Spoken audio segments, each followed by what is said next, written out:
read this morning. It was totally new. I've never even heard of any such thing. And I called Clark. And he said, no, he said, I don't know what. He said, I haven't sent anything over to the president, haven't sent anything to the White House, haven't talked to anybody at the White House about it. I have no idea, he says, where it comes from. Doesn't even exist. Well, now, could he call Kay and tell her that? Yes, sir. I'll get him I think he to. ought to. I'll get him Did you hear about the Rusk call this week? All right, sir. Did you hear about the Rusk call this week? Oh, no, sir. Rusk called me up and said that Mark Childs had gone to his man and told him that Clifford was to be Secretary of State.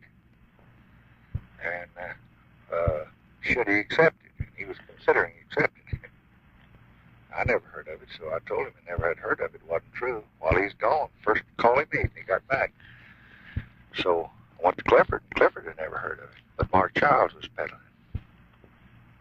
But that's a sample, you see. That's how they're undermining the government. I think it's a deliberate effort. Well, their story ends by saying he means the question to be rhetorical, but if and when Dean Rusk should decide to quit, Lindonologists would not be a whit surprised if Clark Clifford started turning up at cabinet meetings with portfolio as U.S. Secretary of State.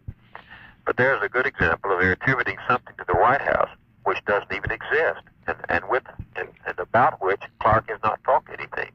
Another good example of it is in the Periscope this week. It says Moyers' first big move as the new publisher of Newsday may be to close a deal to buy the Sunday Literary Review book